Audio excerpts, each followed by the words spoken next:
Hello. Sorry about that. I just realized I was checking to make sure both the cameras were set up properly, and I forgot to switch back to the one facing me. So, yeah. Um, and I'm also realizing that with this awesome new setup that makes me so happy, I am going to need to come up with a different light that works for the overhead light, because the overhead light casts this weird glare, and you can't see my awesome shirt that says my yarn is organized and has all the little protest signs on it. So, with the yarn protesting, yeah, weird glare from the overhead light. So, I'm going to have to work on that, right? To get the lighting correct. So this is definitely, that's part of Finish It February, is figuring out, for me, one of the things I'm finishing for February is figuring out how to have the best live streams that I can with, the double cameras and good lighting and all of that. So that is part of it. Good morning, Monica. You will notice that I did get some links into the description of the video today. So some of those are affiliate links. They're links for the yarn for the spa set that I've been using. They're links for the chipboard, which is the boards that I use. I use it in bookmaking, but it's also good for making those weaving the coaster weaving looms that we have here, and I don't know, a few other things in there. There was the link to the one skull book that's really cool that I was talking about on Wednesday. I bought black paper so I can make books with black pages for people who like the gel pens and everything, and I was thinking they'd be really cool with some of those. They'd be really cool to make some of them with that woven skull pattern design on the covers. So that is where that is. And I have, here is one of my finished coasters. I did show you this on Wednesday. I'm gonna do kind of here at the beginning some of the things we're going to go over. I also did on Wednesday, but just in case you weren't here on Wednesday, it's only going to be the first couple minutes here. So here is a finished coaster that I had started last week, and this is it all finished up. All right, and I think you saw it. Yeah, I think it was this way on the on the board when I was making it. So what we did was we started always on the one side. We always started and ended this end on the very first weft here. And then each row I went across, and then I wrapped around the very last weft and came back, and then on the next row I went across and I wrapped around the second from the edge and came back, and then on the next one I went across, wrapped the yarn around the third from the end and came back, then fourth and fifth and so on, in order to get that diagonal. And then I started with the gray, and I went until I started, at the edge filling in until there were three. I would go across over three and then wrap, come back over four, because I was going in one, right? Since all the blues had gone in one. So for the gray, I would weave over three wefts and then turn and weave over four to get back to the blue. 3, 4, 3, 4, so on all the way down to here. Okay, and then with the green I filled in everything left. I flipped the board over. Okay, so everything's woven, you flip it over. I cut across the middle and then tied ends together with overhand knots. All right, and I tied 4 at a time together, and it was very difficult to do. I had to actually use a crochet hook to tie the knots because it wasn't long enough. So, 2 different solutions for that. The reason I did 4 together is because my weft thread was actually doubled. So you see here the weft thread is a single strand of yarn, On this one, the weft thread was 2 strands of yarn, and so I was tying 2 sets together. One of the solutions is if you have it that way, you could tie actually one of the threads, one of the yarns from this weft to one of the yarns from this weft, and then one of these to one of these, and so on, so you would only have 2 at a time. It'd be a little easier to tie those knots with the shorter ends. Of course, if you only have one thread, one yarn going through the wefts, then you can still do the 2 next to each other, and you would still only have 2 yarns, which would be a little easier. The solution that I'm going with, though, actually, is I'm making new boards that are taller than they are wide. So you'll see here is the original 5-inch board, and then this one is a little bit longer. This was just half of the width of that board that I had. I do think I actually want to make them even longer than this. I think I'm going to try to make them like 5 inches by 8 inches, so that there's plenty when you cut the extra yarn in half down through here. I want to make sure you would still leave only 5 inches of your design, and I just want to make sure that when you then go ahead and cut that extra the yarn, and so that half is at the top and half is at the bottom, the extra weft thread, there's plenty for people to be able to tie the ends. With the class that I'm doing at Edge, New Jersey, there, you never know, well, anywhere you do a class in person, but there may be people who have some dexterity issues or some vision issues, and you want to make sure that there's enough yarn to tie the knot. Like, I can make it work by using a crochet hook and being really cautious, or using tweezers or whatever, but I don't want to have to make the people in the class go through that pain. That's one of the reasons why you make the samples ahead of time, to make sure everything works, right?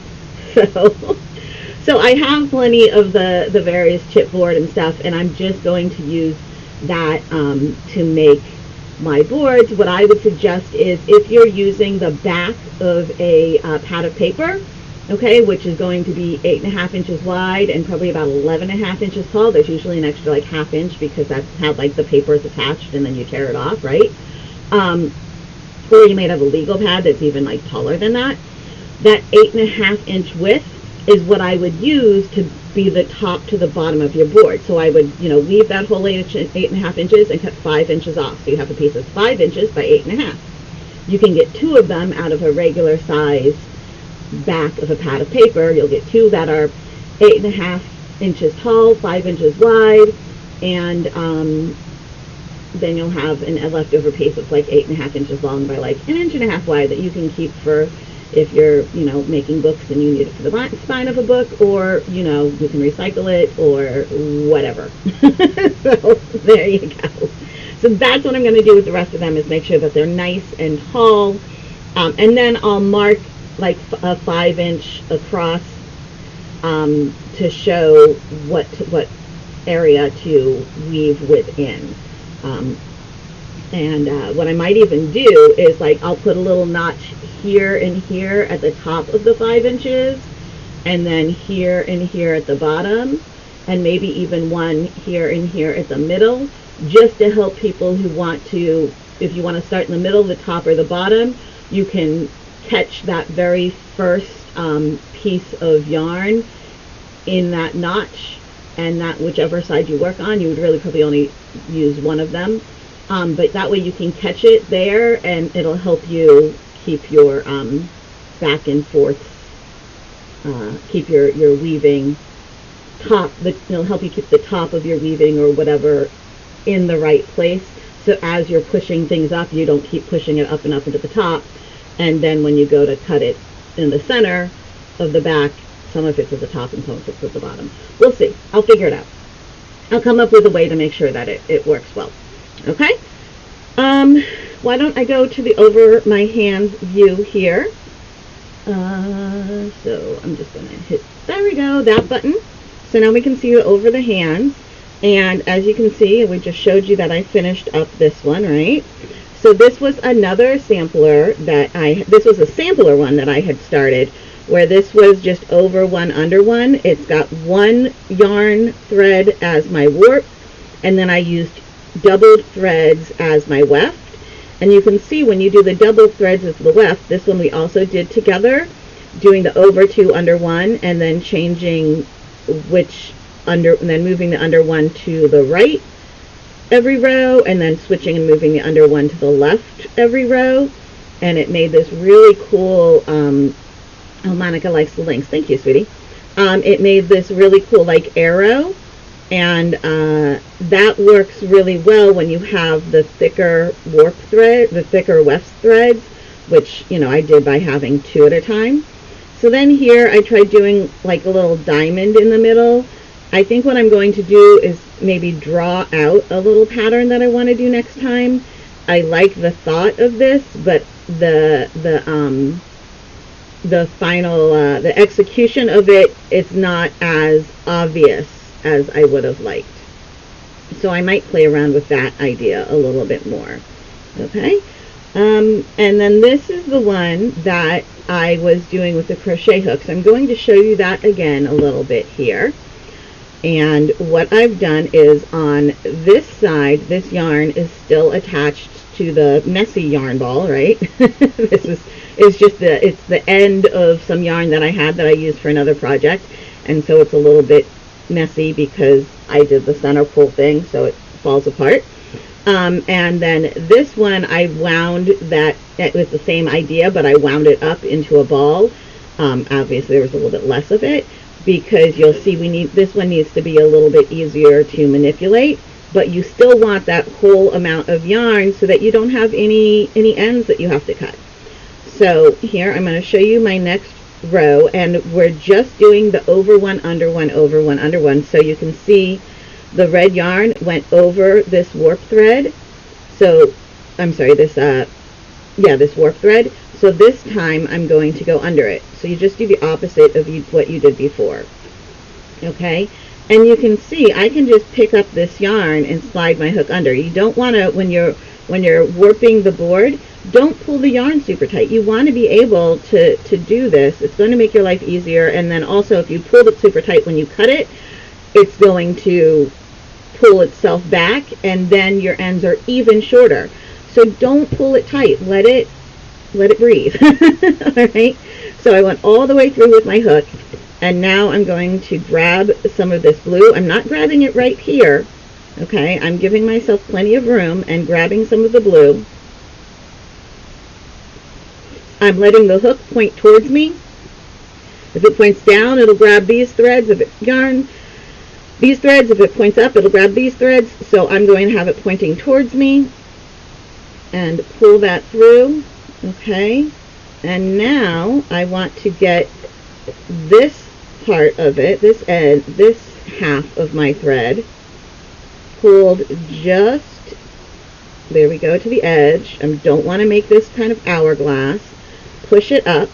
Now I have this loop, and I'm going to take my red ball and pull it through, again leaving plenty of yarn here, so that now I'm going to pull the blue back, just this end of the blue. I'm going to pull it back until I'm at the point that I want to be, which I think is going to be right about here.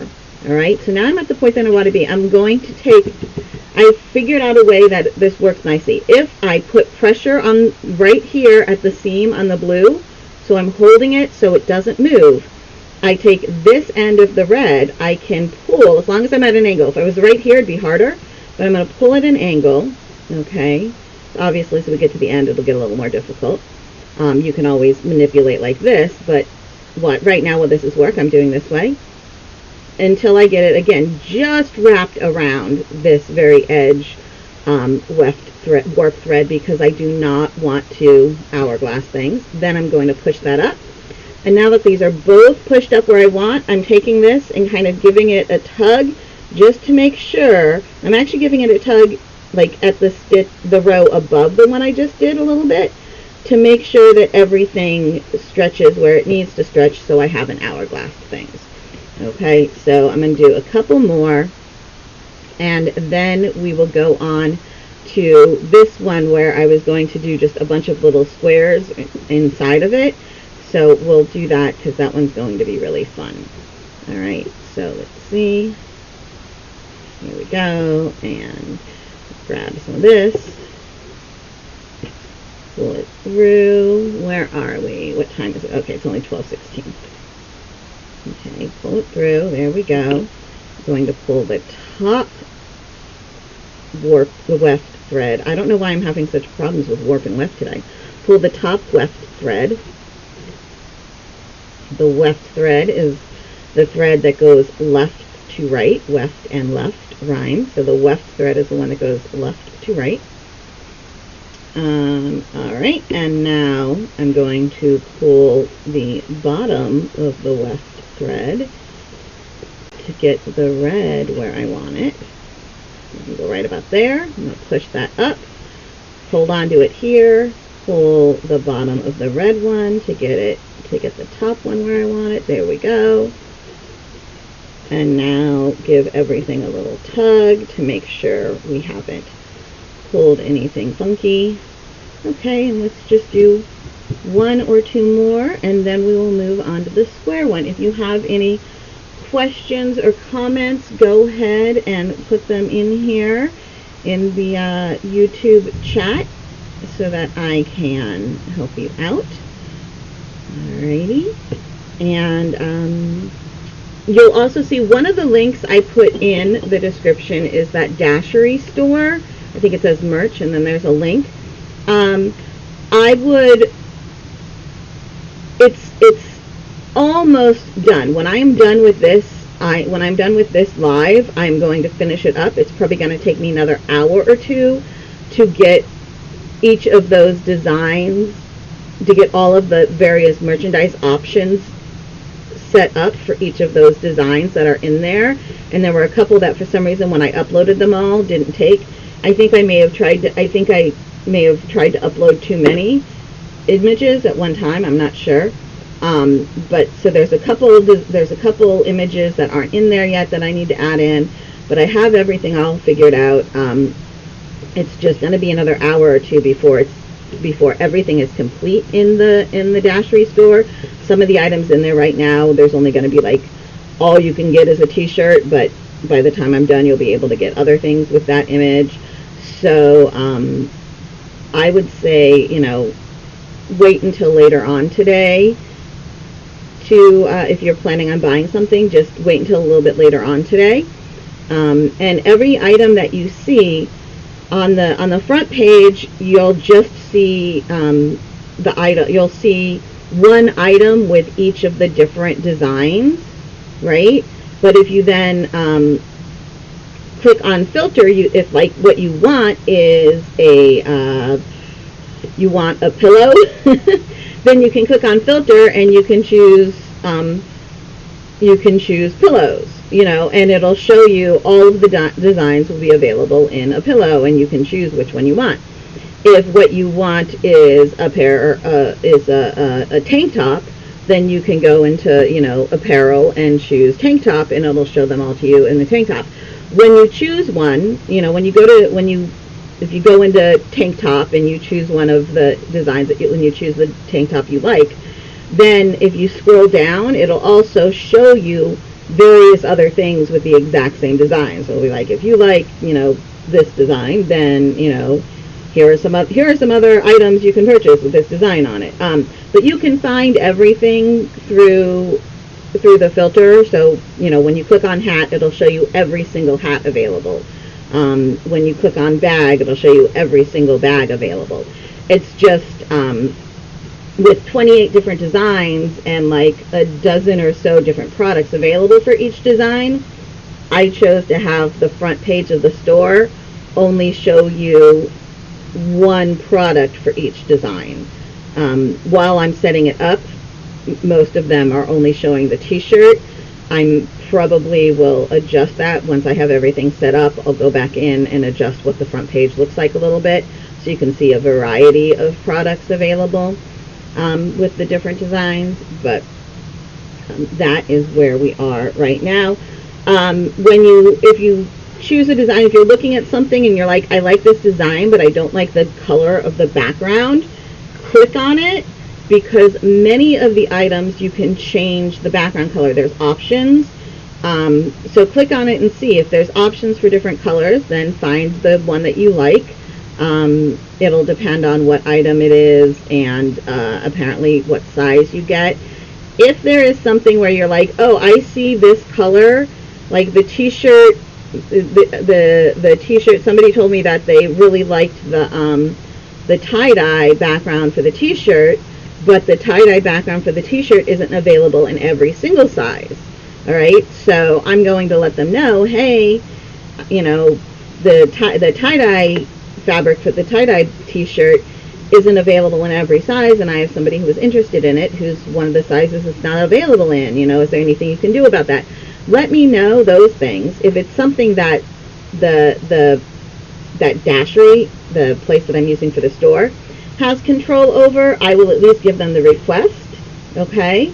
And maybe they'll, you know, you never know. I have a direct contact with them, you know, person, not just like a general info at email. I have, you know, the email of a person who's helping me with the store, so I can let him know, and, you know, he might get back to me and say, oh yeah, we just happen to be out of 3 of those, we just happen to be out of, you know, this particular size of that color shirt. We ordered more, and, you know, they'll be in a month, so, you know, tell her to try again in March. Who knows? So I can at least ask and find out for you, right? There are items, like a lot of the non-apparel. It's mostly the non-apparel items and the socks.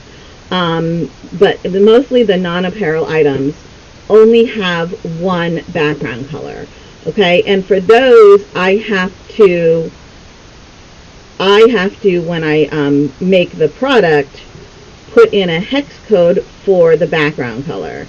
I have to choose the background color. So if you see, oh, I really, really like this design. I want the tote bag with this design, but I want the tote bag with this design and this background color, and that's not what's there. Send me an email, okay? My email address, jessie@jessieathome.com, is in the description of this video, and it's really easy. It's jessie@jessieathome.com. So send me an email and let me know, hey, in your Dashery store, I like this design, and just put in the name of the design. Like when you open up the product, it gives you the name of the design. Okay, so put in the name of the design, just copy and paste. But I like the color of the background on, you know, I like this design, cut and paste, on a tote bag, but I don't like the background color. I like the background color on the tote bag of this design, and give me the, you know, just give me as much information as you can, and that way what I can do is I can always make a second copy of that. I can make a second version of that tote bag. Okay, so it'll be that design with a blue background, and then it'll be that design with an orange background, because you liked the, I made one with a blue background, but you liked the orange background. So then there'll just be an extra option there, and you can go ahead and buy it. And if other people, you know, I might leave it up, or I might be like, meh, I only want one, and I might delete one of them. Who knows? Whatever. But I would definitely leave it up long enough for you to buy it, okay? And you let me know when you bought it, or I'll figure out when you bought it. I'll see. But if there's something specific you want, asking is not going to hurt. So here we go. You can see I've been just having fun with these different colors. I think I might, for the rest of it, I think I'm going to adjust it so there's a lot more red, so it kind of like starts going this way more. I don't know. I'll figure it out as I go. But I think we're good with, I think it's probably going to get boring to watch me keep doing this, and I'm really excited to try this one. All right, so with this one, I am going to take some of this. I had pre-cut a bunch of yarn here. All right, so I have all this yarn that I pre-cut, and I am going to, oh, this one is, ooh, this is a variegated one. I'm going to start by making a square, like, right around here. And I'm actually going to start this square by making the halfway fold wrapped around the warp thread. So you can see I just pulled this my weft thread under one of the warps, and I'm going to, sorry, I didn't mean to smack my hand onto the camera. I'm going to line up the ends here, and then we're just going to go like this.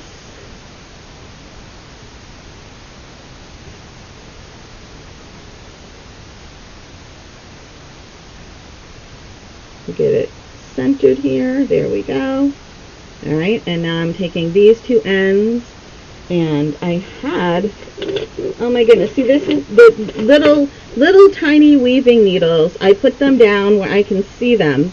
Okay, this one works. And then they're gone by the time I need them. All right, here.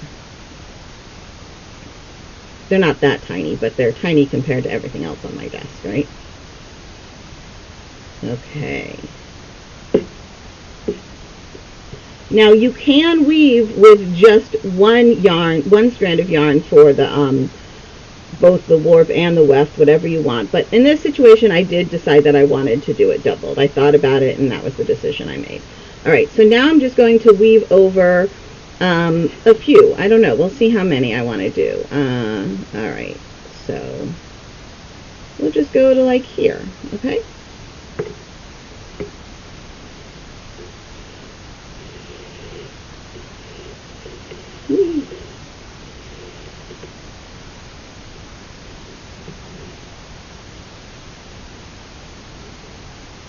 Okay, getting this all nice and neat. All right, so here we go.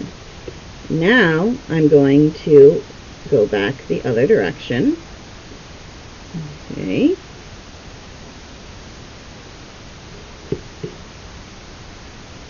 And let's see. Okay, so we're wrapping over. You want to make sure you wrap over the edges. You wrap over the same warp thread on both ends each time if you're making a square. So this one and this one, that's my first and my last warp thread that I'm wrapping around. And you really want to make sure you don't hourglass this, right? Okay. There we go. Now, this is the one I'm going around. So I went under it, and this time I'm going over. Coming back. There we go. So I like this. Like, I have it set up so that the first weaving I'm always doing is over, and the last one I'm always doing is under. And it just is going to make life a little easier. Let's see, I have 1, 2, 3, 4, 5, 6, 7, 8. So that is an even number. That makes sense. I'm working over an even number of warp threads, and I start with over and end with under on every pass. Okay. There we go. We're going to keep going until I have a square. So over, under. All right, this works out really nicely. And you see what I'm doing is I'm taking, because there's two threads and I want them to lay flat, I'm just straightening out a bit of it here, okay, and pulling my hair off of it, okay, and then letting it fold over so that as I pull through, once I get to almost to where we're pulled all the way through, I can make sure that my threads are laying how I want them to lay so that it looks nice. All right, so that everything is nice and pretty. So here we go. And we're going to keep doing that. Nope, no questions. Alrighty. I really like these looks. Like, I love the hanging, the wall hanging pieces of weaving that start off wrapped around like a stick, and then it's woven through everything, and then it's all woven through, and usually that's done with a a loom where you can actually use both. This one we're only using the front strands of the warp. The hanging ones, you're using like both strands. It's usually wrapped kind of back and forth this way, right, as opposed to around. And so then the tops of the warp threads are wrapped around like a stick or a dowel or whatever, and then the bottoms of them, they're cut long and tied to be fringes, and then there's some sort of really cool little design in the actual woven section. And I really like when it's got all of these fun little geometric shapes inside of it. It's just cool to me. So that's what we're doing. And there's various ways to handle what's happening on the other side, because like for a wall hanging, and in this case for a coaster, it's not such a big deal if the wrong side doesn't look, if the wrong side has a little bit of difference or doesn't look as nice as the right side. On a wall hanging, you don't see it because it's against the wall. And on a coaster, one of the things you can do, if you're worried that somebody might pick it up and put it down upside down and then it's not as pretty on the other side, or if there's, you're just worried that it's not as secure on the other side or whatever, one of the things you can do, did I have a little twist in that? I did, is attach it to a piece of felt, like craft felt. Just put a piece of craft felt on the back of it, and you can use fabric glue, you can stitch it right at the edge, however you want to attach it, and then that way the felt will help absorb if there's any condensation or whatever. If you do glue it with fabric glue, I would glue around the edge, not all the way through the whole thing, because the glue will first of all, make sure you use fabric glue, a good one. That I would recommend Beacon. I really like Beacon fabric glue, and I have a Fabric Tech. Oh well, I don't see it right now. And Plaid, I believe Plaid makes a really good fabric glue as well. But I know they make a really good fabric paint. But I definitely like the Beacon fabric glue. And I would still though just do the edge. That way everything is still nice and absorbent. The glue isn't stopping the absorbency, and also if you have condensation, whatever, the water isn't messing up the glue. Certain glues are water soluble, right? So I tend to just stitch the felt on if I am making a coaster, but you can certainly glue them on. You could totally use hot glue, but again, just hot glue around the edge. I would cut out the square, or cut out the square of felt, hot glue around the edge, and then put the coaster on top of that, because the hot glue will not be, the water will not, it's not water soluble, and odds are your drink is not going to be so hot, even if you have a hot drink, that it will melt the hot glue. And if you're only doing around the edge, your drink isn't usually touching the edge of the coaster anyway. So, see, there's the needle I put out for myself. I was trying to be all nice to myself, but then I covered it up with my weaving and couldn't find it. All right. And here we go. Of course, it's not necessary to put felt on the backs of these for them to work properly as a coaster. It's just if whatever design you've done has given you a back that you don't want anybody to, like, you don't want the back to get used, and you want to make sure that it's clear that this is the back, that's something you could do. Okay. All right, we're going to go a little bit longer because I want this to be a square. And I know it's not centered. I had no intention of making it centered. If you want it centered, center it. Whatever makes you happy. For this, when I made my, I cut the board 5 inches across and then put all the slits in it. That left me 19 slits, right? Because I put the slits at 1/4 of an inch apart. there are 20/4 of an inch inside of 5 inches, and since the lines are in between each of those quarters, that means there's only the 19 lines. Now, if you're doing a design and whether or not you have an even or odd number of yarns to do the design matters, then if you need an odd number, fine, run your warp threads through all of the notches.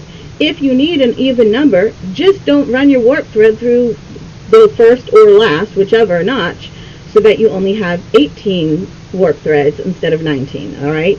So if I had wanted to center this and I had wanted to use an even number, because the square is going across 8 warp threads, if I had wanted it centered, and I still only wanted it over 8 warp threads, that would mean I would need an even number of threads, of warp threads, so I would have just not wrapped around the last one, or if I had already wrapped it, I would just be like, okay, well, I'm going to ignore this last one because I want it to be centered. Like, even now, I could still make it centered by just continuing with my weaving by ignoring these 3 over here, and that would center it, but I don't want it centered.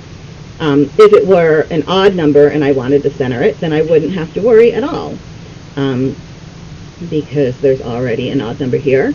So if I were making this across 9 warp threads, then I just would have started in 5. There'd be 5 unused warp threads on either side, and I'd have the 9 stitches for my square if that's what I wanted.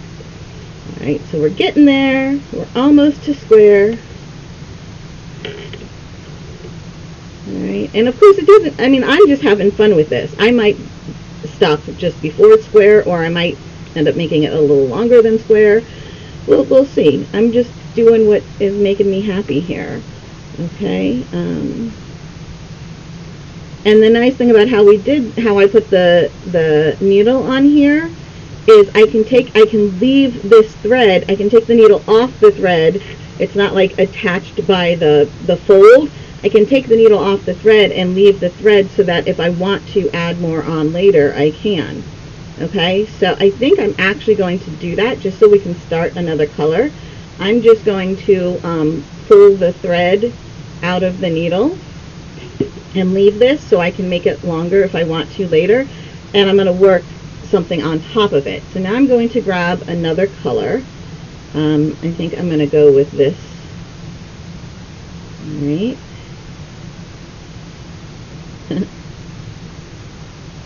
La la. Alright, there we go. Sorry guys, I seem to have, made myself a nice little knot with my yarn here. Okay. And I think I'm going to start here. I'm going to start on this one. So I'm just going to use my crochet hook to pull this through here. Alright, and I'm going to do the same thing I did before, where I find both ends and try to get the middle around that warp thread. And again with the hair. Yeah, sometimes I think shaving my head wouldn't be a bad plan. Alright, here we go.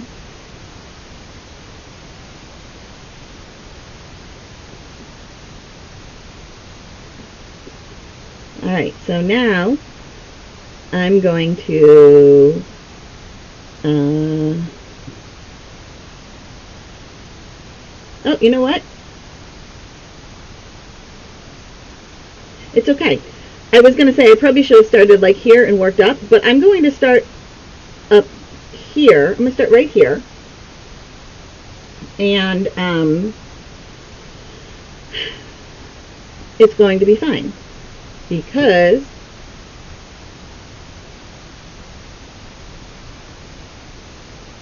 alright, it's going to be fine. I want to make sure that when I'm working from the right to the left, I'm following this design, this over under pattern, which means my next one, when I'm working from the right to the left, my next one is going to need to be over, because you can see this one I'm attached to is under. This should be an under next. This one here should be an over next. So I'm going to do that, and you'll see why in a couple minutes here. And I'm going to just go this far. Okay.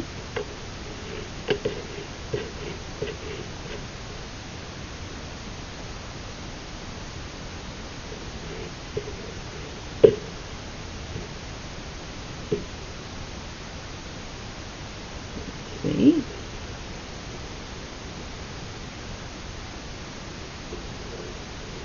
Okay.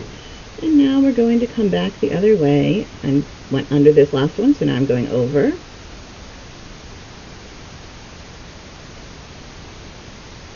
Okay.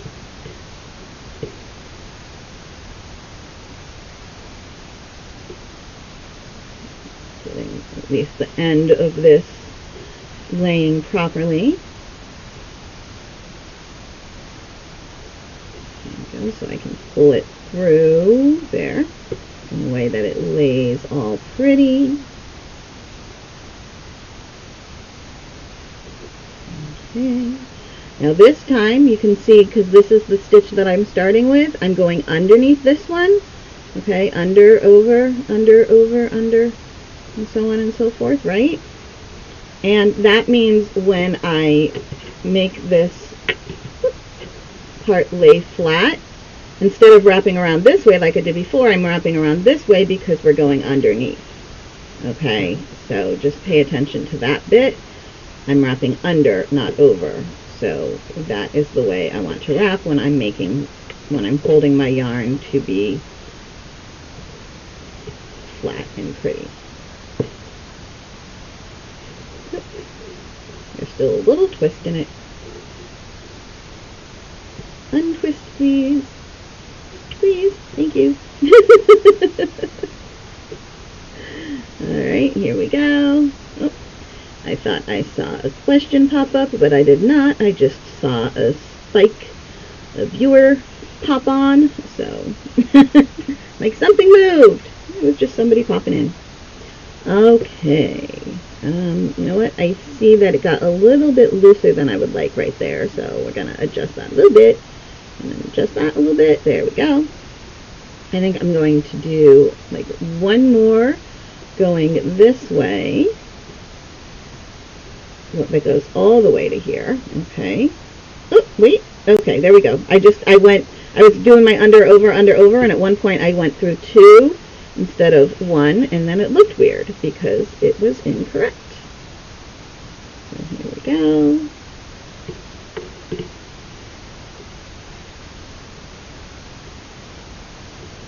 Alright.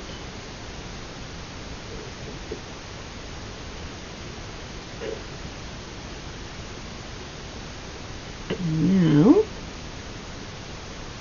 you can see I don't want to, I need to do another row, another pass, because right now this this like terracotta coral color is weaving in the same over and under as my variegated yarn. So I definitely still need to go back the other way in order to have the proper pattern in my weaving. All right. So that's what I was figuring out at the beginning, is I wanted to make sure that when I did the pass from the right to the left, the pass I'm doing right now, it was the one that would sit directly on top of my variegated square. Okay, so here we go, because this now I'm going to make this piece sit right directly on top of that square. So I'm just going to kind of push it down a little bit, get it right on top of this square. That's where I want it. Okay, and now I'm going to start just weaving this a little bit. And I'm going to continue my proper weaving here. Alright, with the over, under, just opposite of the one that I did on the last row. Okay, and now what you can do is pull that Nice. And then you can make sure that it's joined by going through the turn of the previous row. This one only has one. Okay, this piece only has one loop on the end because that's the loop that we wrapped. That was the fold. The rest of them will have two. This one only has one because that was the fold of the yarn, right? That's where we started, with that fold of the yarn. So we're going to go ahead and grab that, go through that. Whee! And now continue, work back the opposite direction. And I think I need to adjust where my needle is because my tail is now too long. Now that I've used up some of my yarn. Okay.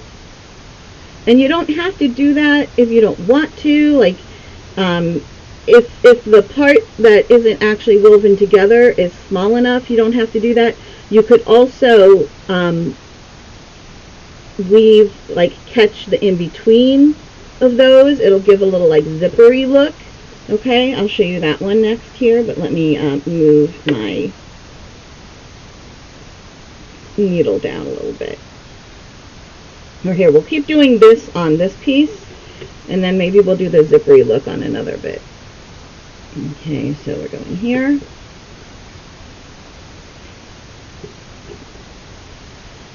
And, alright, it's 12:47, just checking the time. We're doing good. Getting a lot done. Not like I have to be done at a certain time. I don't have any other time important items to get done. Alright, so now we can go ahead and go underneath both of these edges of the edge of the square. Alright.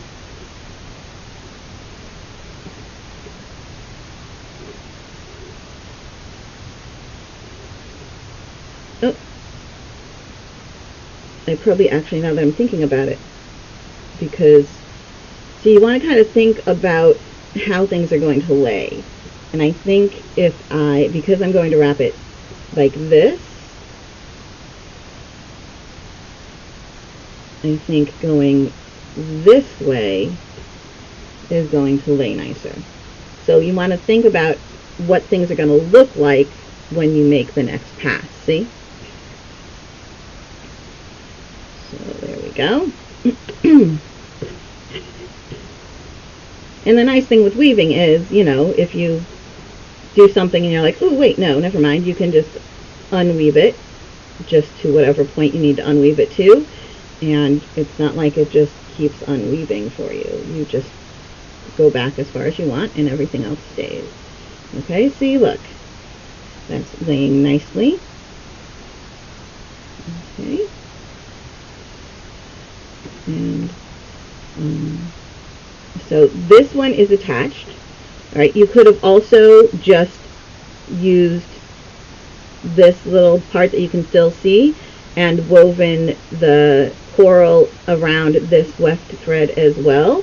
This way it is actually going to give a little bit of that zipper look, and it still would if you did the other thing that I was just saying, where you're wrapping around the weft thread as well, the same weft thread for both of them.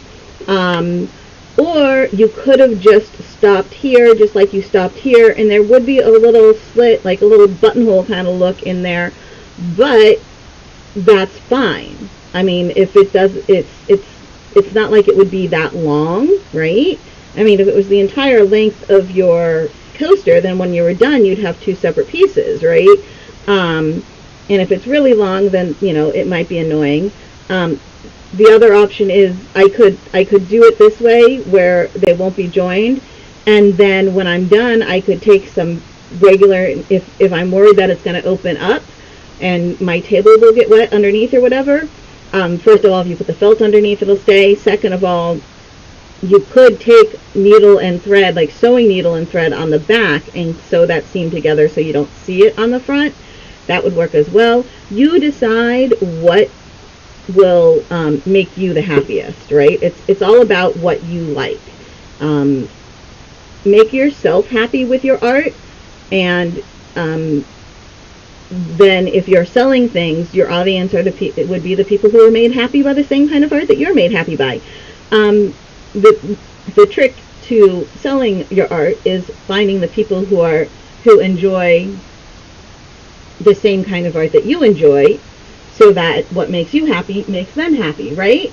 There are certainly people who will make art based on what is making a certain group of people happy at this point, but to me, making art should make you happy. Making art should be a fun, enjoyable process for you.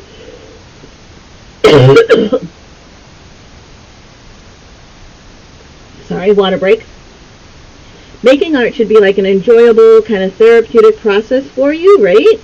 And therefore, you should be able to make what you want to make, and what's making you happy, or what's relieving your stress, or whatever. I think I'm going to do one more pass of this. I'm not going to make it wrap all the way around. I'm going to make it stop at a certain point. I think one more pass is where I'm going to stop. Making art should make you happy, or help you distress, or whatever. De-stress, not make you distressed. And therefore, do that. And if you're selling it, you want to find the audience that enjoys the art that makes you happy to make, or helps you de-stress, or whatever. Because if you're simply making art for somebody else's preferences and they're not yours, it's liable to make you miserable, and art shouldn't make you miserable, right? That was one of the things I was changing when I said that, several months ago, I just went, I had started a couple of years ago. I started doing everything I was doing with my business was based on what I was told I needed to do to make money, or it was all about what needs to happen to make the money so the kids can go to college and blah blah blah. And not only did it make me miserable, but it didn't work, and we're lucky the kids can go to college. So, and the kids can only go to college because we both have amazing parents who are helping, and because we're borrowing way more money than we should, and it's not a great plan. But I wasn't going to, I just refused, and I know this, what I'm about to say is a very privileged thing to say. I refused to let my poor business decision ruin my children's opportunity to go to the colleges they wanted to go to. And so I have found ways to make it work. And being able to find ways to make it work is a very privileged thing. I am well aware of that. Yes, I do know what I sound like when I say I refuse to let it ruin their career, ruin their opportunity for college, because not everybody can just make that decision without going to jail, right? Not everybody can make that decision without going to jail or losing their house or whatever. And while I didn't almost go to jail, we did almost lose our house. There was a lot.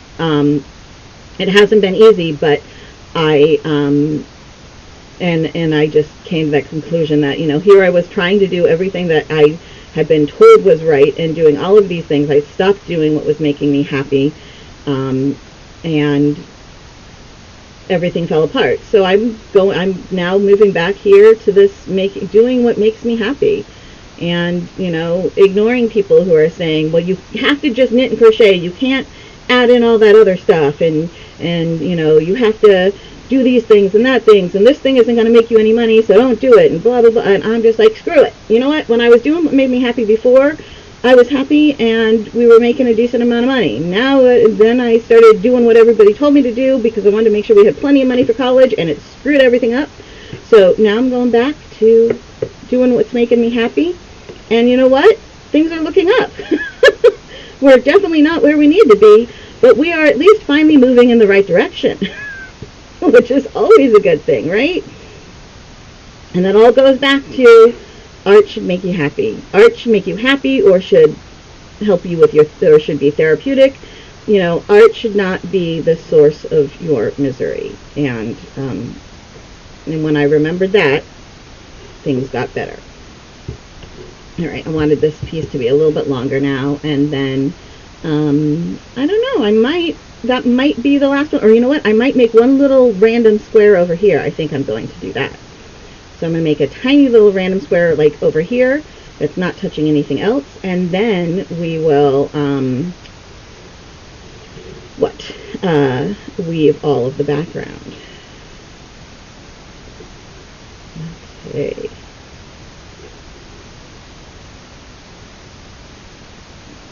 And I think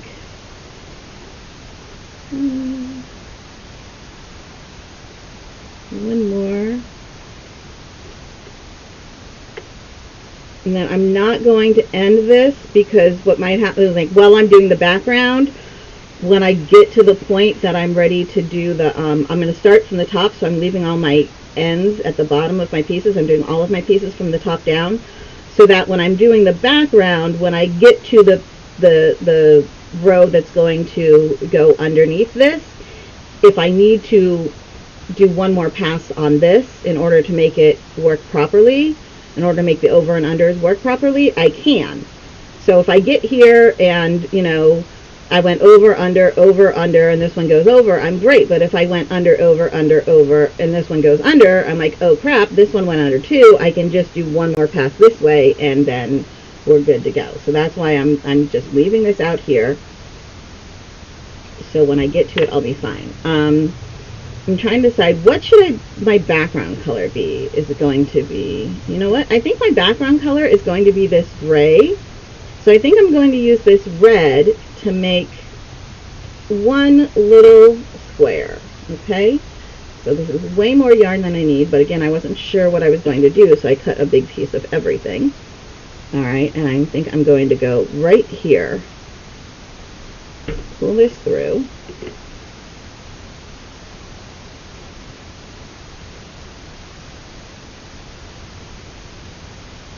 And find the end. I know I could put the needle on and even it up, instead of doing this, evening it up without the needle and then putting the needle on and evening up. The reason I'm doing it like this, where it gets evened up twice, is that you usually don't get it right the first time. So by doing it twice, the first one gets it basically there, and the second one gets it much closer to correct.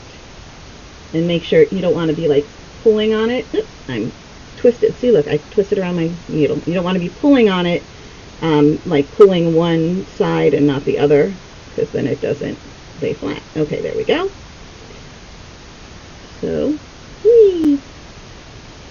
All right, and we're just going to go. I'm just going to do 4. Okay.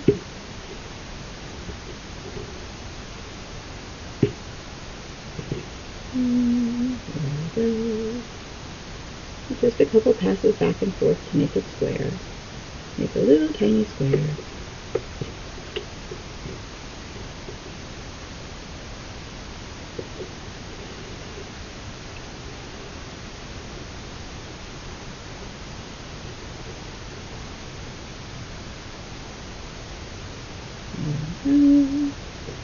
Couple more. Making a little square. And then I'm going to do the background. I've never done this before, this sort of a design. Alright? I've always liked them when I've seen them on other people's work. So I'm just figuring it out. And you know, that's what I encourage when I'm doing classes and stuff, is a class, something like this. It doesn't take a huge amount of time, and it's just using my leftover yarn from other projects and stuff. It's, go ahead and have fun with it and experiment and see what works. And If you love it, great. If you don't love it, oh well, you know, life goes on. It's not like it's going to take you an entire week to make this and then you toss it, you know. You might finish it and go, I'm not thrilled with this, but somebody else goes, I love it. And since it's a coaster that just took you a couple of hours to make, you can be like, okay, fine, here, you can have it, you know, whatever. But don't, you know, just have fun with it. Experiment, figure things out. The best way to figure out how to do something is to try it. And something like this, there's no danger in trying it. It's not like, you know, the best way to figure out how to you know, jump over 20 school buses on a motorcycle. I would not just try that out to begin with. That is not the same. But with something like this, just give it a go. It's not you're not gonna get hurt. Nobody else is gonna get hurt. You're not gonna lose a lot of money. There's not gonna be a major problem if you try out an experiment with a woven coaster and it does not go the way you want it to go. So I think you're safe just giving it a go and seeing what happens, right? Okay. So here we are. And again, I'm going to stop here. I may find that I need to do one more pass, or that I want to do more passes once I've got the background color going. But I'm going to stop here for now, and I'm going to start with the background color. So for the background, I am using this gray. So let me grab the gray. Okay. Now what I'm going to do with this gray is I'm going to fold the yarn in half here, okay? And this is a fun trick that works where if you think it's going to take you like 2 pieces of yarn to finish this background, then what I've done here, I have my gray yarn and it's folded in half, right? And now I'm getting the fold. I just put the 2 ends evened up, and now I'm finding the fold that would be about halfway. Okay. And this is going to kind of harken back to this piece where the pieces are wrapped around each other. I'm taking the fold and putting it through my needle, okay? And then I'm going to take my ends and just make like a little loop here, loop it around there, okay, and oops, wait, I want this to come towards the front. Silly me. Okay, so I want, here, it's going to go like this. I'm going to get that so it's coming out towards the front, and we'll just do this. I'm going to go underneath all of this, grab these are the cut ends, right? Grab them with the crochet hook, pull it into here so that, oh, I only got one of them. Grab that one too, so that I have plenty of end to do my tassel or tie or whatever. All right, so we're getting that in there. We've got plenty of end right here. And now, because I'm just going to use those as part of the tassels, it's okay that they'll have a cut end, right? Now what I'm going to do is weave with this, and when I run out of the gray, I'll run out with a fold. And then I can take another long piece of the gray and put it through here and have the 2 folds touching each other so that they do what this did, right? And there'll just be that little bit where they're pulling against each other, where the folds are together, to make my seam between my 2 yarns, all right? And then I don't have ends to weave in or to worry about or anything like that.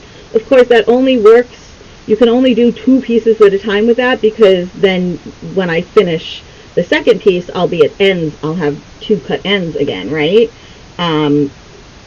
But in a situation like this, I can probably use just 2 pieces of really long pieces of yarn to get the background done, all right?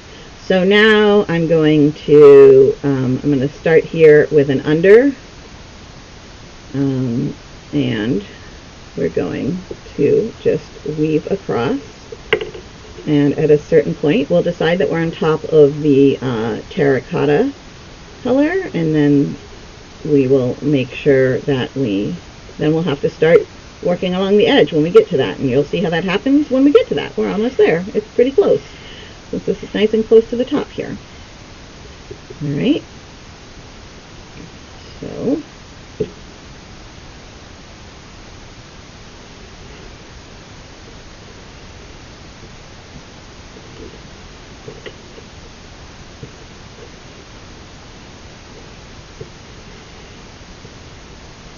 see what I did here? I wanted my pieces of yarn to lay in this direction, so I kind of let's get all of this stuff hanging off the table so that it's not underneath me. It just kind of helped it to lay the direction I want it to lay.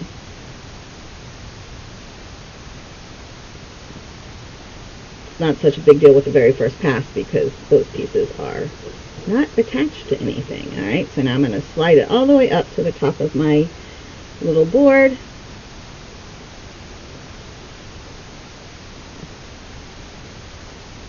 And this board is a little longer than 5 inches, so I'm only going to weave down 5 inches, and then I'll have to do, I'll probably just take a tape measure and be like, and measure how much is so if I like go from here, all the back, and then I stopped like here, and that equals 7 inches, then I'll know to cut it at like 3.5 inches to cut will be the halfway point, because the halfway point won't be directly in the middle if I push everything up to the top.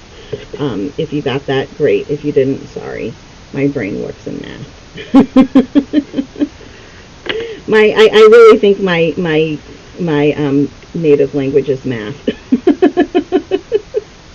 It just makes sense to me. Alright, so here, I'll show you what I did before. I just kind of went like this, and that helps to get your yarn to lay wherever you want it to lay. Okay. I stopped weaving because I ran out of room on my needle and forgot to do the rest of it before I pulled through.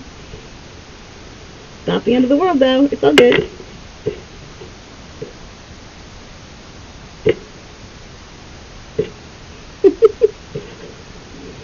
Okay. Alright.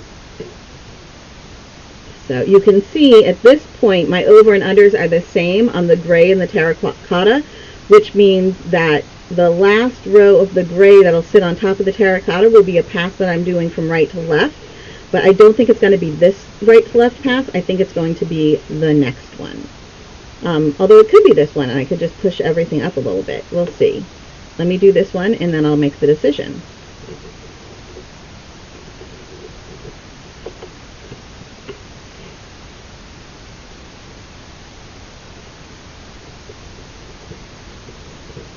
Okay. There we go.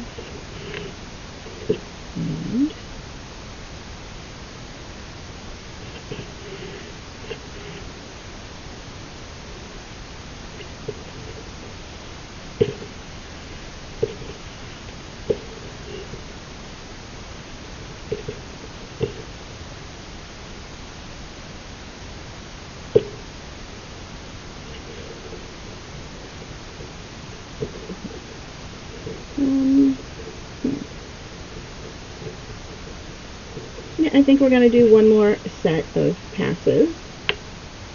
I'm just moving my needle a little closer to the end there.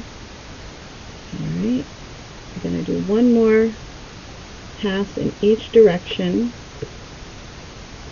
and then I'll start working down the side. And you'll see how that goes. At this point, you see what I mean? Like, right now, those are lined up. So this would not want to be my last pass because it's not following the weaving pattern. Those both are the same over and under.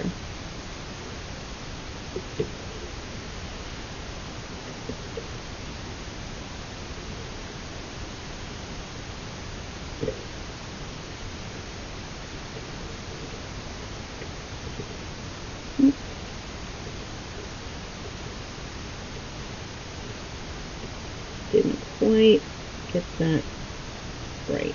There we go. That way.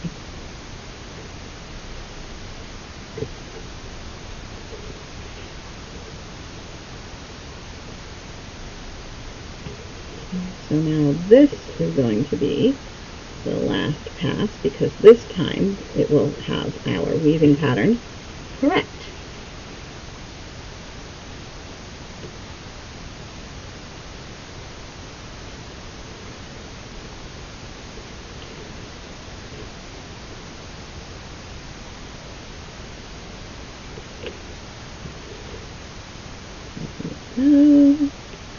The last pass on top of the terracotta, and everything will lay properly here.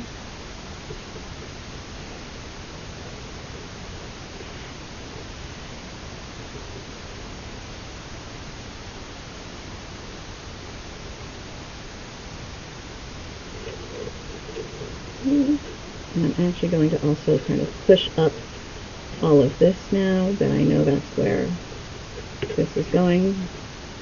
Alright.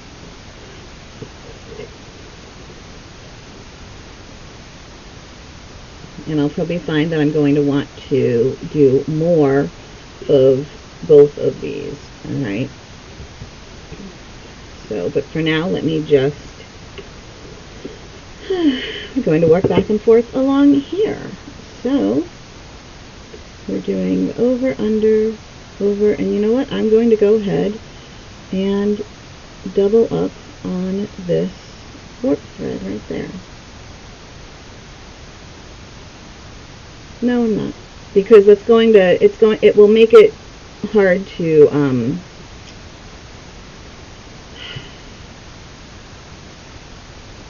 it'll make it, this part will become a lot longer because it'll have twice as much thread yarn around it as it would have otherwise, and it will make everything look weird. I think I actually really do like leaving it not connected. I think for the border I'm not going to connect it to the pieces next to it. I'll leave these pieces that are together connected. There's kind of some fun in that connection, but I'm not going to connect the pieces to the border.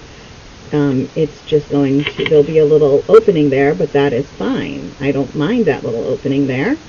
It's certainly something, it's not going to make it fall apart because it's going to come over here and then over, there'll be enough other stuff keeping everything together. And then if in the end I decide I want it to be joined, I will hand stitch from the bottom with some sewing thread.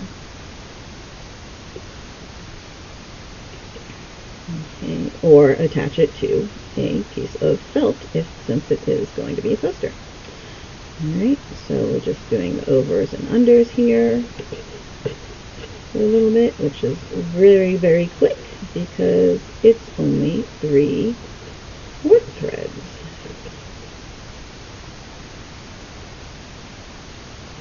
So I think you're getting the idea, hopefully, here.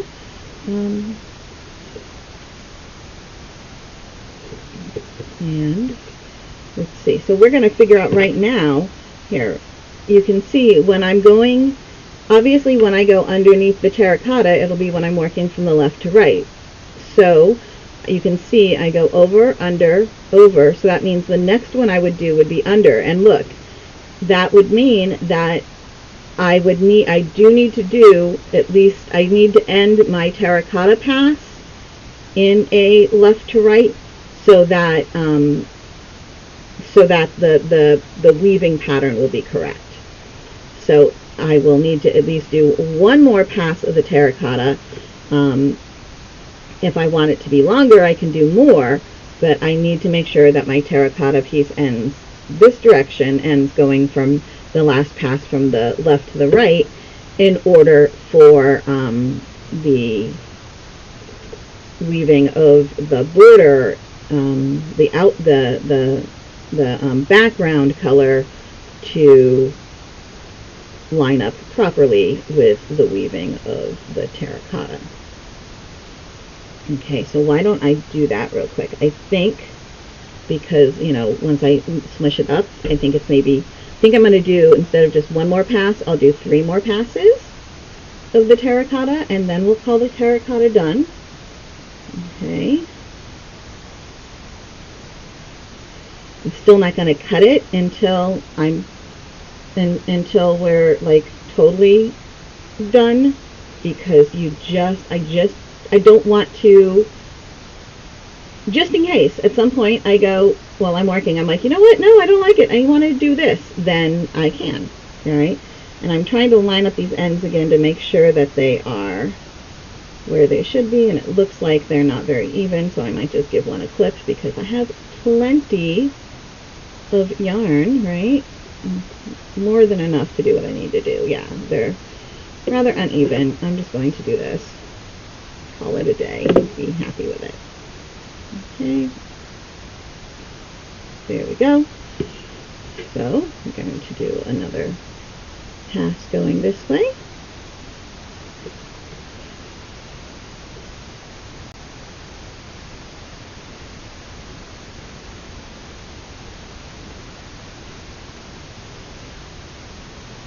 And then I want to continue my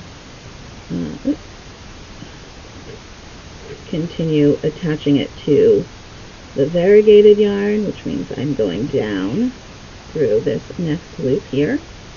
Okay.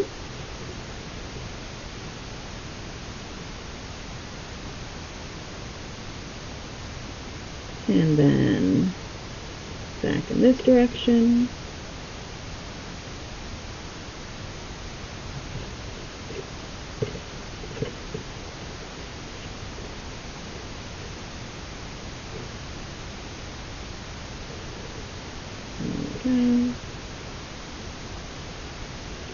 And then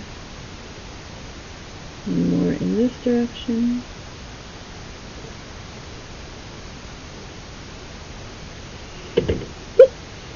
So I punched my computer. Alright, let's see. My hair and everything I do. Alright, and that is going to be it. So now I'm taking that off of this needle, and I'm just going to do this real quick. Here, I'm going to kind of make this little butterfly here with my leftover yarn just to keep it out of the way. So, got that, and then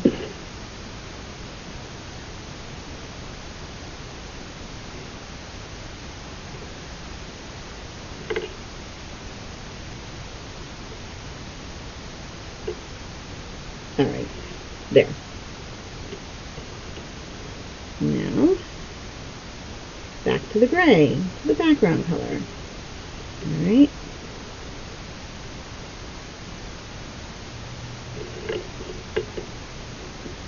There we go. And let's see. Alright. No questions, comments, whatever. Cool beans. And we're going back this way. Whee!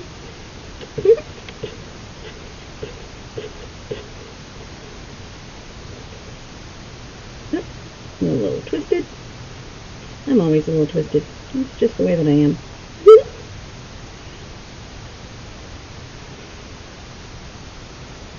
Oh, I did want to show you something. In a minute, I'm gonna show you this fun little thing. There's a front porch on our house. It's all across the front of the house and wraps a little bit around the side, but the previous owners enclosed it, right? So it's all like an enclosed porch, and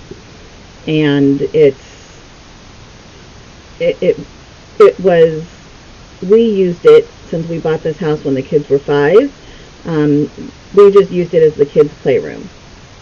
So we put in like various like bookshelves and bins and stuff in there for them to put their stuff on. Like, you know, we would find bookshelves on the, like, you know, at garage sales or, you know, free cycle or whatever, so that they would have, shelving, whatever, and we wouldn't have to worry about it.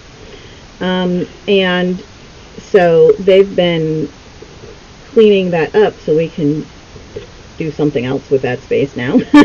I would eventually like to open it back up and have like a really nice porch. And I just this morning looked at the stuff that has made its way out of that area and found a craft that I had made that must have gotten put up in there as a decoration, or who knows why it was in there. But I was like, oh my goodness, I had totally forgotten about it. I think I maybe made it during quarantine. It was just one of those, like, during quarantine I was doing a lot of Facebook Lives. I think I did them like every day, every weekday for a while, for like a half an hour to an hour, just like doing various crafts and chatting with people, just because we were all lonely, right? And I think that was one of those. This is so cool. So, here we go. But I'll grab it in a little bit here and show it to you. It was pretty, it's actually kind of cool. I'm like, ooh, I should take this idea and turn it into something like nicer looking. Like for that, it was like, let me try this experiment. This was like one of those, this is an experiment to see what happens if I do this, and if I like it, then I can do it even nicer. But for now, we're just experimenting. So I'll grab that in a minute or two here. I think once I get this going over a little bit more, once I get it crossed over, the gray crossed underneath the terracotta, I think I will do that. Let me untwist a little bit. Whee! Okay. A couple more passes, and we should be at a good length. You could, of course, count how many, make sure that you're doing the same number of rows in the gray as you did in the terracotta. I am going with what looks good. Which, if we count, may end up being the same number, but whatever, dude. It's fine. I think this is probably going to be good. Yeah. So, I'm going to now, yep, see, look at that. Now, when I complete this row, because I figured out that I needed to do the one more pass from the left to the right. And so you can see that now that I'm continuing this row all the way over underneath the terracotta, I am in the right pattern. If I was not in the right pattern, if I had gone under this one and the terracotta and over that one, that would mean that I would need to do one more pass the opposite way. But since it all lines up properly, we are good to go. Alright, so I'll do one or two more passes of the gray, and then I'll show you that nifty little craft that we found, that one of my kids, probably Vero, because he's the only one home right now, found in the front porch / playroom. I do think I'm going to make the variegated yarn section, that square, a little, or that rectangle. It's really more of a rectangle than a square, but I want it to be more of a square, so I think I'm going to make it a little longer. I just want to take a look at this. Okay, so you see, so once you make this section longer, it joins up again. So here it's open, but here it's joined up again. And if that openness bothers you, like I said, on the back you can stitch it together with sewing needle and thread. And this part, it does have a little bit of a bump, but I think this is kind of fun the way this is joining these two pieces, and I'm only doing it where those two squares are joined, not where the background is. And it's just like, that is a design choice that I have made. Where is that thing? Here it is, way back here. Okay. So I think I'm going to, here, we'll start off switching to this real quick. So here it is. All right. It was just, I'll go back to the overhead view in a moment here. All right, the overhand view. So that's the fun little piece that I found, or that, was in the pile of things the kids had found. So, like I said, I did this during quarantine, and it was just like playing around to see what I wanted to do, how I wanted it to go. And you can see that I just started, I wrapped the teal, and then I just took a piece of the various colors here. These are, it's all yarn, it's not embroidery floss. And I folded it in half, wrapped that around, and pulled it through the half, like in a, what is that? I can't remember what it's called, but that's the fold, right? I think that's a lark's head, is what they're called. But it's, you wrap the fold around it, and then you pull the two ends through the fold. All right, and I did that to have a whole bunch of these little pieces coming off on this end. And then what I did was I started twisting them, and like these I twisted, this piece by itself and this piece by itself, and then I started twisting a few more together with it, and then a few more together with it. And if I remember, every time I had like, okay, this is all together, and now I want to do another branch, I just kind of pinned it on here with like a clothespin or something, right? And I was just playing with it and having fun. And when it got all like twisty and kinked up and everything, I let it do that because it was cool looking. All right, so that's then eventually I got to the point where they were all twisting together. Yeah, I think actually what I did was I twisted each one individually and pinned it, and then I grabbed two of them and started twisting them together and pinned them, and two and twisted them together, and two and and then I grabbed two of those sets and twisted them together, and so on and so forth, until I got to the point where I was twisting, all like 3 or 4 of these, like, I guess there are kind of 4 branches here that I then twisted together into here, and then I started untwisting them to make the roots of the tree. And again, then I just tied them around the bottom. So yeah, it's kind of kooky and fun, and it was just like an experiment thing that I did. And I think that it has the potential to be something really, like I said, this was just like an experiment. But looking at the experiment, I'm like, okay, so this has the potential to be turned into something really, really cool if I took the time and kind of planned it out a little bit more, figured out a little bit more. It probably would need to be bigger, or I would need to use more threads, or there are definitely things that I would change about it. A lot of things I would change about it, but like I said, this was an experiment to be like, I wonder what happens when. And that was what happened, and I thought it was pretty cool. So, I guess the kids must have liked it because they put it up in their little playroom. So there you go. That was just a, hey, look what I found. And it took me a minute. Like, when I first looked at it, I was like, what is this? And then, like, it took a minute, and I suddenly remembered what it was. So let's get back to this. Hold on, I need a drink.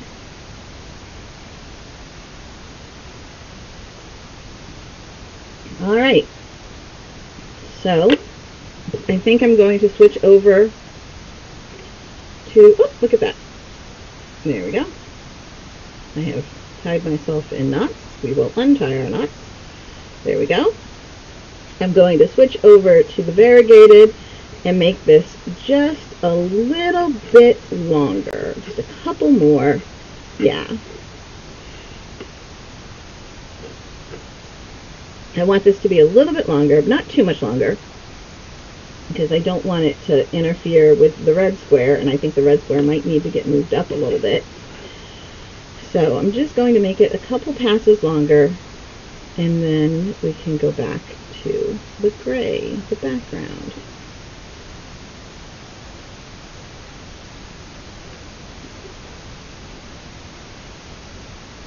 All right. So get this on here.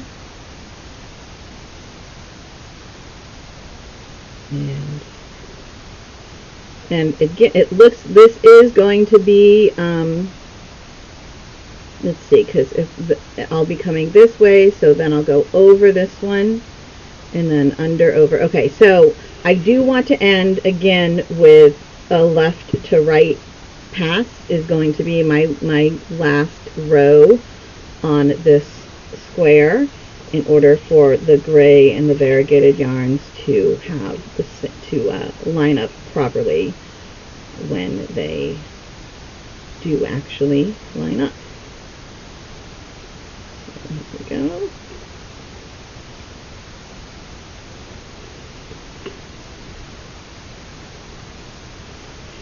And left to right is going, I think we'll do, I don't think this is going to be quite long enough, so I think I'll have to do 2 more passes, because like I said, it needs to end with a left to right. So this is a left to right, but not the last one yet.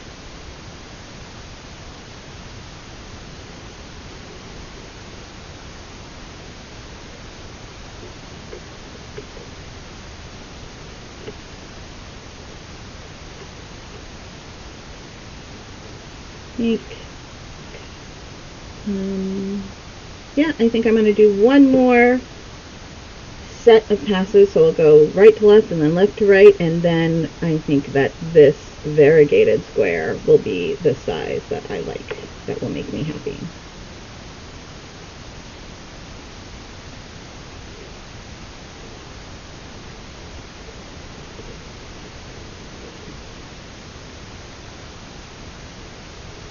Okay. I was like, I think I hear something up the stairs. That is because it is around the time that my kiddo gets home from school. Alright, because yes, it's Friday. His long day is Wednesday. Monday, Tuesday, Thursday, Friday, he only has classes until noon. So he is usually home around 1:30 or 2, depending on which bus he catches.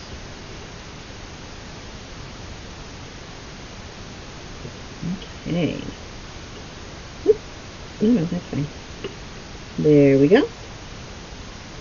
And I'll make a quick butterfly with this one too.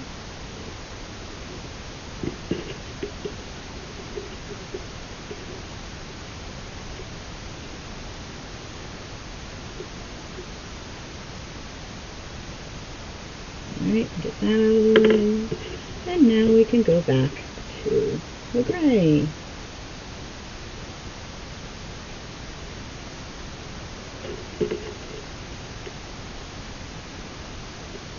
Alright.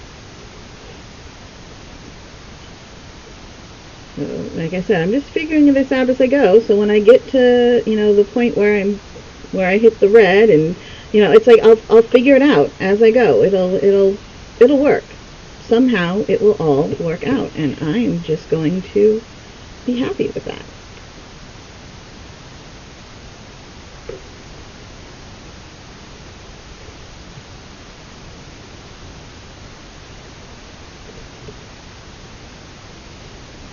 Okay, and we'll go to this one now.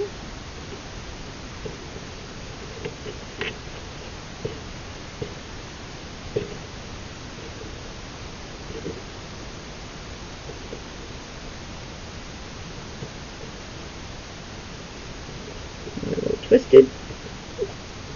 There we go.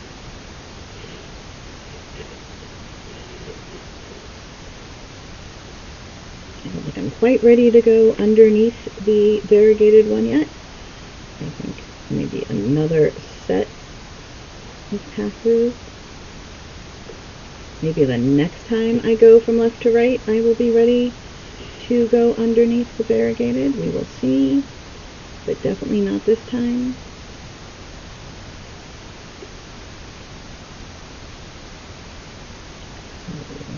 Right to left. I'm just moving this red out of my way.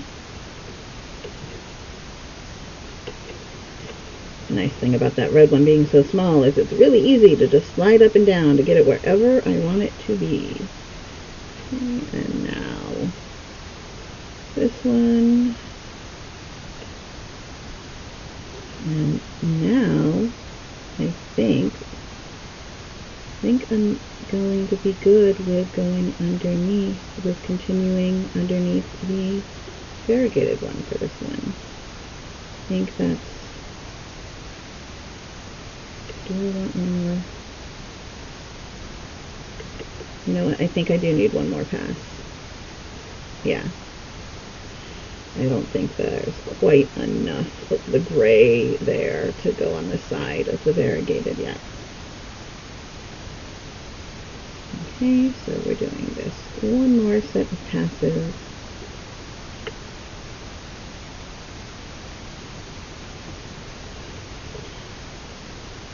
Now, here's the thing. If, with the next one, I go all the way across and underneath this variegated, and then come back, I'm going to have this whole section separated from this whole section because I will have gone back and forth all the way to the edge. Or I could slide the red up right now and work around the red, and then I won't have to worry about having separated things. Of course, I would have to go, you know what, I still have to go across. Well, I could undo the red and make it work too, if I wanted to, because it's not like it's that big. Because right now you can see that they, this gray is under and this red is under, this gray is over and this red is over. So I would have to still go this way, which would again mean I'd have to go all the way across, and once I go all the way across, I've now separated this into two pieces. So I think what I'm going to do is actually pull out this red. I mean, I could do it, and it would just mean I would go all the way across, and then I would fill this in, and then I would start, you know what, we're going to do that, because I want to show you how we can do that. So, we're going to go ahead and do that.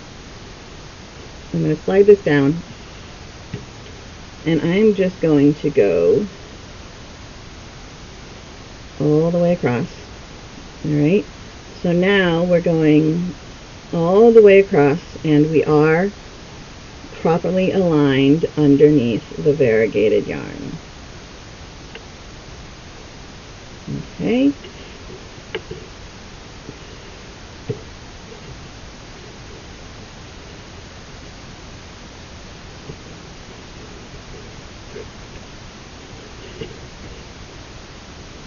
Alright, and now I am just going to finish up this side now, okay? So we're just going to do the sides over here.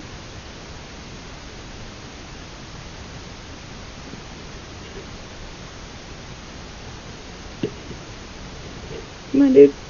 There we go. Okay, and here.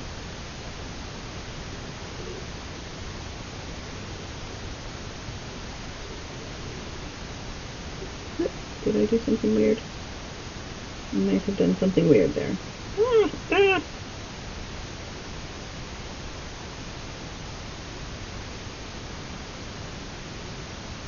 Yeah, I did. I'm a little twisted. Every time I say I'm a little twisted, I giggle. Sorry. Squirrel, you know, it's an ADHD thing. Alright. And here we go.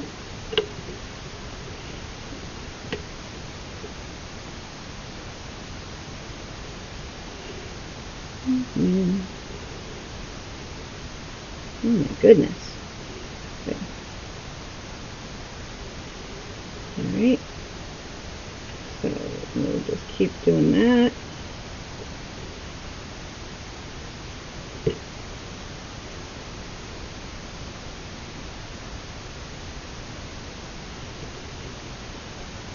And probably will end up running out of the gray before I'm done, but that's okay, because then we'll just run the loop through this loop, and then in the end I will have the one end to weave in, but that's fine. Okay, I think And then we'll have to do the red bit, which will be fun. Well, I guess it depends on your definition of fun, right? You're all like, you call this fun? Well, you know, if you don't call this fun, that's fine. You can. I'm not making you do anything here.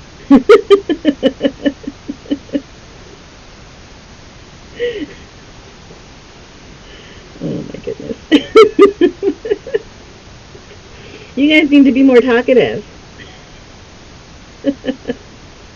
Oh, I pulled my yarn right off my needle here. So, alright. Where are we? We are at 141. Wait. Okay, that's weird. I swear a minute ago we weren't even an hour in, and now we're an hour and 45 minutes in, and I'm not really sure how that happened.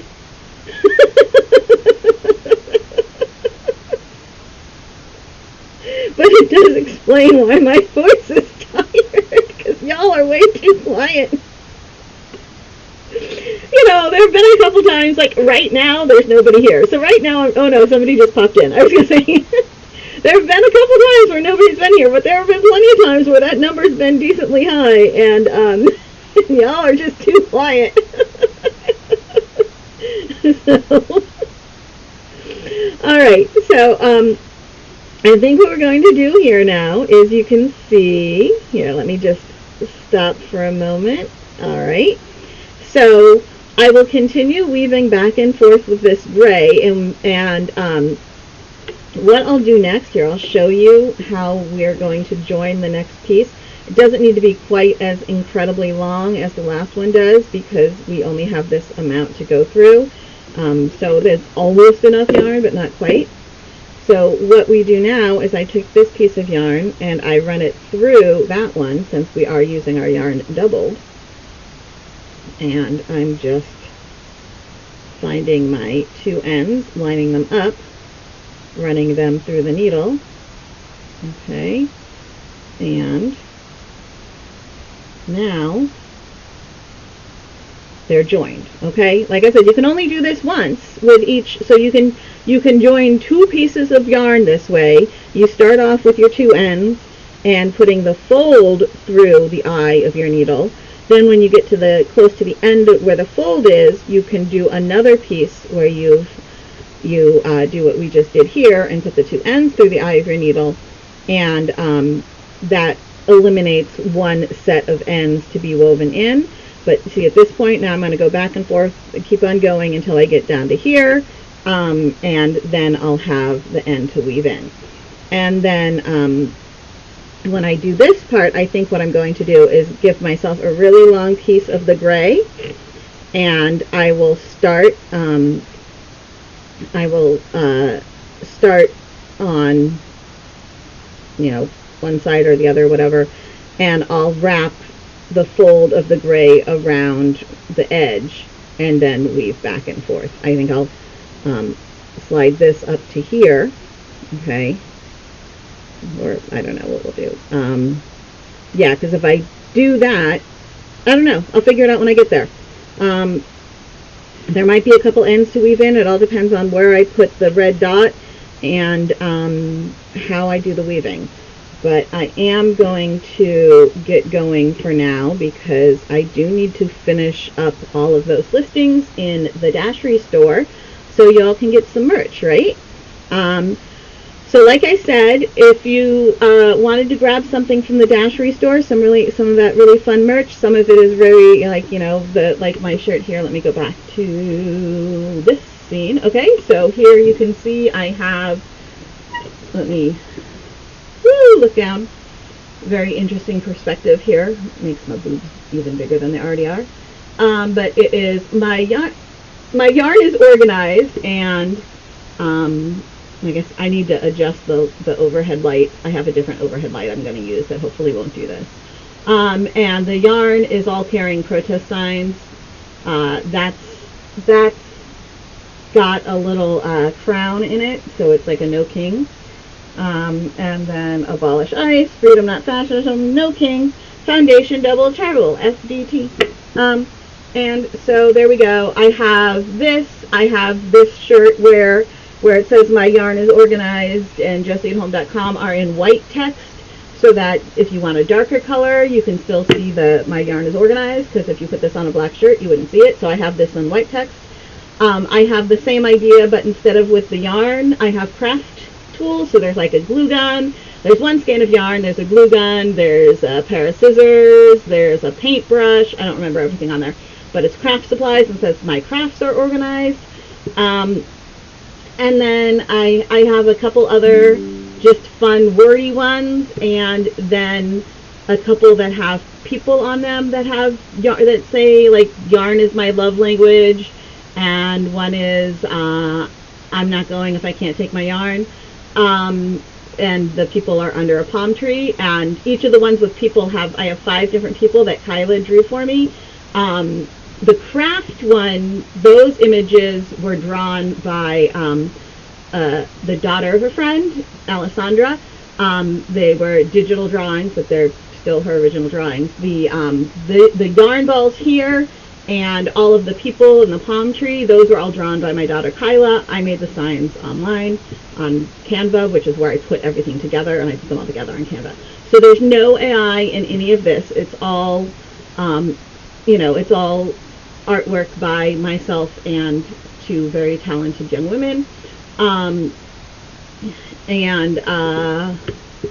the 5 different people, so like the 2 quotes that I have that have people with them, when Kyla drew me those 5 different people, they're like different ethnicities. So that's why I made the same exact shirt and changed out the person each time, so you can choose whichever one speaks to you. And then made a copy of each of them and did it with the white text as well. So if you want the Asian girl on a dark shirt, then you get whichever of the 2 quotes you like with the Asian girl and the white writing. And if you want the black girl on a light shirt, then you get whichever quote you want with the girl with the black girl or woman and black writing, so that it will show up on a white shirt. And there's also various colors and stuff. So anyway, yeah, that's why there's so many designs, because you can't just say switch it to white text. Like you have to actually put a separate design in for white text. And which of the 5 people I want in there, because I didn't want to just like default to one person when I had 5 different people that are very diverse in their appearance, because that is what I had asked Kyla to do for me, was to always make sure that she drew me diverse people, and she loves that idea. One of them even looks very androgynous, which is fun. I have one NB, non-binary person in there and everything. Anyway, so if you do want to go to the Dashery store and buy something, please give me a couple of hours to finish up getting everything properly listed. There's still I think 5 of the designs maybe aren't even on there yet, but I have them and I have everything. It's just, at this point, it's just a decent amount of cut and paste and clicking the right boxes. Like some of them you'll go on there and all you can get is the t-shirt, because I have to go in and turn on the rest of the boxes and everything.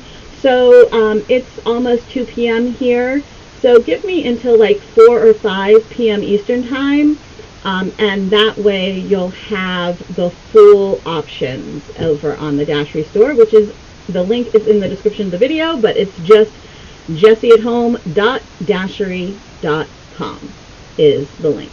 So it's really easy. You just, at the end of Jessie at Home, put .dashery.com. Super simple. And I'm just getting that link. I have to get all that link into all the various places that I share my links and everything too still, since it's all fairly new.